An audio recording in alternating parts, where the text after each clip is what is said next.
Hello all of you, I hope you are doing good. So यहाँ पे account standard 22 में जो amendments आए बच्चों, वो मैं आपसे डिस्कस करने वाला हूँ, क्योंकि कई बच्चों के मैसेज ऐसा है कि एएस 22 में अमेंडमेंट्स आए हुए सर, वो आरटीपी में जो टेक्निकल लैंग्वेज थोड़ी सी बच्चों को थोड़ा कंफ्यूजन हो रहा है उसको समझने में। तो नोट्स बच्चों बहुत सिंप्लीफाई करके अमेंडमेंट्स मैंने यहाँ पे लिखा हूँ, आपको बस ध्यान से मेरी बात सुनना रहेगा। बहुत ही सिंपल है, मैं आपको थोड़ा कंसेप्ट भी बता दूंगा पहले इसका बैकग्राउंड, और फिर मैं एक एक करके आपको सारी चीजें यहाँ पे एक्सप्लेन करता हूँ। तो एक कंसेप्ट है तो पिलर टू टैक्स करके, आपने शायद टैक्सेशन में पढ़ेंगे, मुझे पता नहीं टैक्स का सिलेबस आपका, शायद वहां पे आपने पढ़े भी होंगे। ये ग्लोबली वो कहते हैं कि मल्टीनेशनल कंपनीज होती है, मिनिमम उन्हें 15% टैक्स पे करना चाहिए। लेकिन कुछ कंट्रीज ऐसी होती है जहां पर टैक्स रेट जो 15% से भी कम है, like in UAE is a country, उसमें जो दुबई जो सिटी है वहां पे 9% रेट ऑफ टैक्स है, वो भी कॉर्पोरेट्स पे। ओके ओके, अदरवाइज वहां पे कोई टैक्स है नहीं। तो वो उनका कॉर्पोरेट पे है, तो जो प्रॉफिट अगर it comes, they have a slab also, अगर एक लिमिट के ऊपर होता है तो उसके ऊपर 9% रेट ऑफ टैक्स है।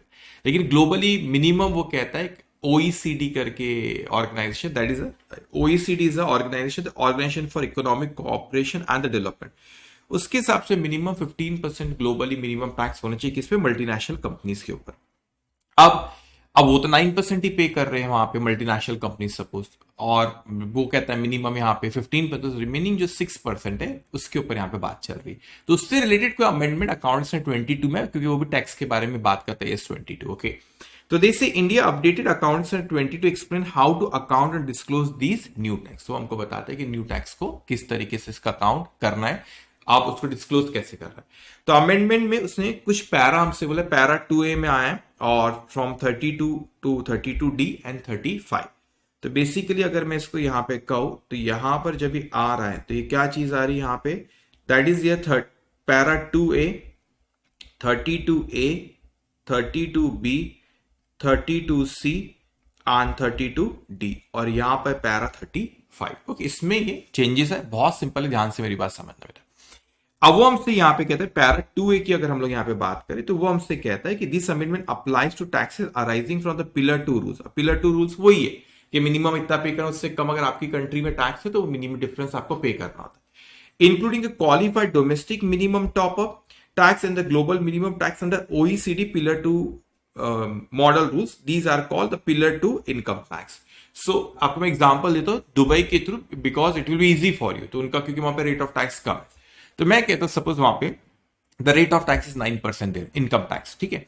अब वो अगर ये ग्लोबली हमसे कहता है कि नहीं, ग्लोबल रूल कहता है कि मिनिमम 15% होना चाहिए मल्टीनेशनल कंपनी पे, तो भाई वहां तो डिफरेंस क्या 6% का कैसा है। तो अगर यूएई गवर्नमेंट, ओके, अगर दुबई गवर्नमेंट अगर वहां पे कलेक्ट करती है 6%, तो that is a qualified domestic minimum top up, वो उनका क्राइटेरिया। ओके, लेकिन सपोज अगर मैं ग्लोबल अगर मैं बात करूं तो आपको ना यूएई के पॉइंट ऑफ व्यू कह रहा हूं, क्योंकि it will be easy for you to understand that. Okay, अब मैंने कहा कि दुबई में आपका वहां पे 9% टैक्स है मिनिमम, वो कहता है 15%, 6%, दैट इज अगर यूएई गवर्नमेंट कलेक्ट करती है तो that is a qualified domestic minimum. कभी मैं यूएई कह रहा हूं, Dubai, don't get confuse, Dubai is a city, UAE is a country. Okay, तो qualified domestic minimum top up मैं अगर कह रहा हूं बच्चों, तो क्या होगा इसका कि अगर वो 6% कलेक्ट कर रही है दुबई गवर्नमेंट, तो दैट इज उनका domestic minimum top up rule है।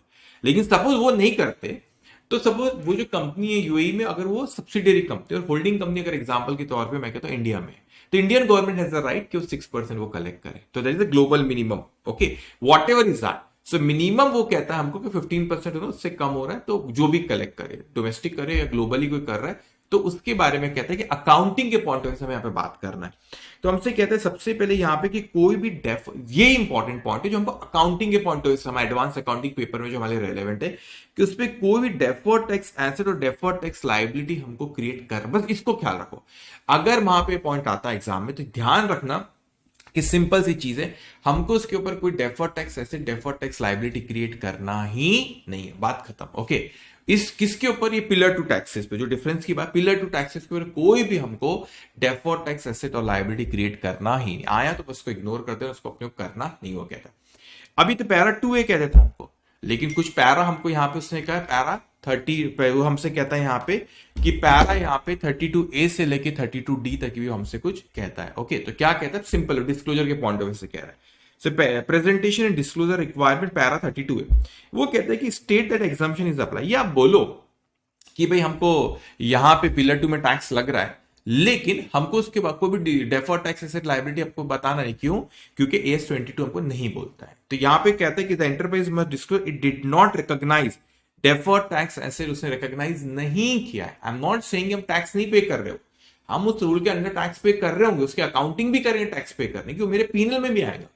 मैं उसकी बात नहीं कर रहा हूं बेटा, मैं आपसे बात कर रहा हूं उसमें डेफर्ड टैक्स एसेट लायबिलिटी अपने को क्रिएट करना नहीं है। और ये आपको बताना है कि हमको AS 22 बोलते हैं कि डेफर्ड टैक्स एसेट लायबिलिटी जो भी है वो हमको क्रिएट यहां पे करना नहीं है। फिर पैरा 32B कहता है कि करंट टैक्स जो है सेपरेटली बताओ कि आपका करंट टैक्स एक्सपेंस या इनकम जो कि पिलर 2 से, मैं कह रहा हूं करंट टैक्स मतलब 15% आप नॉर्मली पे करो, 9% तो 6% आप जो पे करो उस रूल के हिसाब से, तो आप बताओ सेपरेटली डिस्क्लोज करो भाई, क्योंकि यूजर्स ऑफ फाइनेंशियल स्टेटमेंट जब उसको देखे तो उसको समझ में आए कि वो क्या वो क्यों इस तरीके से टैक्सेस उन्हें ज्यादा पे के 9% या 15% क्यों पे कर रहे हैं। ओके, तो सेपरेटली बताना अपने को, simple.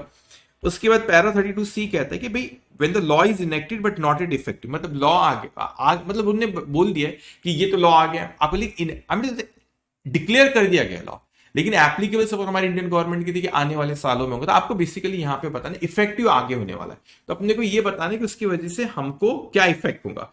So if the pillar 2 is announce but not in applicable, announce हो गया हमारी कंट्री में एग्जाम्पल, लेकिन एप्लीकेबल नहीं है, सपोज आने वाले साल से एप्लीकेबल होगा, तो हम ये बताओ disclose any known or reasonable estimable information help user to understand the company's exposure to pillar 2 tax। तो भाई वो बताओ हमको कि ये लॉ एप्लीकेबल एग्जांपल के तौर पे सपोज नेक्स्ट ईयर से होने वाला है, मैं डेट्स पे आऊंगा आगे, लेकिन सपोज अगर नेक्स्ट ईयर से होने वाला है तो हमको ये बताना है कि उसका इंपैक्ट हम पे क्या होने वाला है आगे चल के, ठीक है। अब 32D हमसे कहते हैं कि क्वालिटेटिव एंड क्वांटिटेटिव इंफॉर्मेशन बताओ। What is this qualitative information? How the company is affected by the pillar 2, तो पिलर 2 से कैसे कंपनी को वो अफेक्ट करेगा, वो टैक्स के रूल क्या है, क्या फर्क पड़ रहा है, क्या प्रॉफिट पे फर्क पड़ रहा है। And countries with the company में face the top up tax, if we have a subsidiary in suppose Dubai, तो हम वो कंट्री में हमारे उसकी वजह से टॉप अप टैक्स है जो आपका मिनिमम टॉप अप है, उसकी वजह से हमें क्या इफेक्ट होगा। अब क्वांटिटेटिव कहते हैं कि approximate percent of profit likely to be tax, कितने परसेंटेज ऑफ प्रॉफिट टैक्सेबल होगा under the pillar 2, okay that 6%, जैसे मैंने आपको बताया। इंपैक्ट इफेक्टिव टैक्स रेट पे क्या इंपैक्ट होगा उसका, और अगर आपके लिए पॉसिबल नहीं है तो if can not reasonably estimate, तो you have to mention them you are not able to reasonably estimate it, simple. तो ये अमेंडमेंट ने आपको कुछ एग्जांपल्स भी दिए वहां पे कि आप ये बताओ कि the amendments suggest examples the company में disclose, what we have to disclose कि how pillar 2 applies to its country, ठीक है, कैसे अप्लाई होगा। Percentage of the profit that might be subject to pillar tax, कितना परसेंटेज पिलर 2 के अंदर आपको टैक्स पे करना पड़ रहा है, और how its effective tax rate will be change if rules were in the force. आपका इफेक्टिव टैक्स रेट कैसे होगा, इफेक्टिव टैक्स रेट व्हाट कि total tax expense divided by profit before tax multiply by 100, तो उसमें effect होगा ना, वो changes आ रहे हैं आपके, तो वो उसकी वजह से ये पिलर 2 की वजह से क्या चेंजेस वो आएंगे, ओके।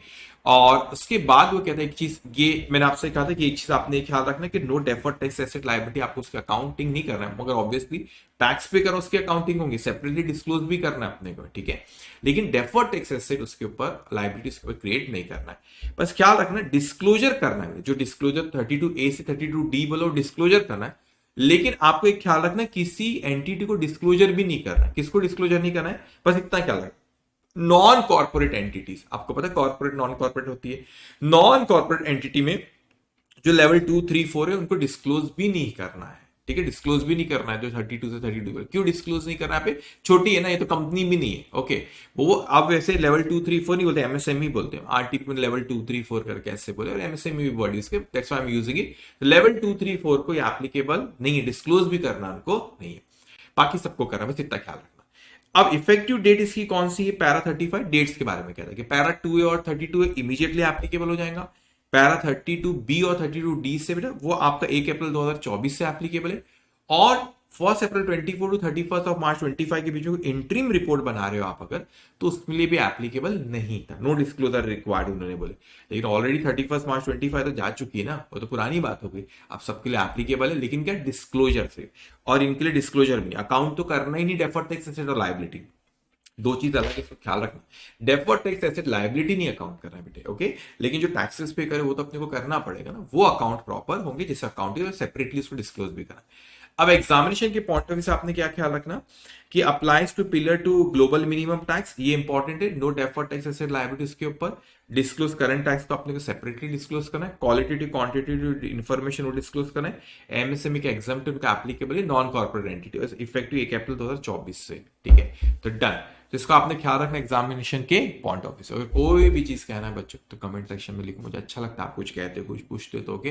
तो दिस विल हेल्प यू। तो मैं आपको शेयर कर दूंगा इसको मैं, आप लोग टेलीग्राम चैनल पे मेरे, तो आपको नोट्स कुछ लिखने की जरूरत नहीं, वहां से आप इसको रेफर कर सकते हो okay. So that is for today, all the best for exam okay, that is for today, take care all of you, bye bye.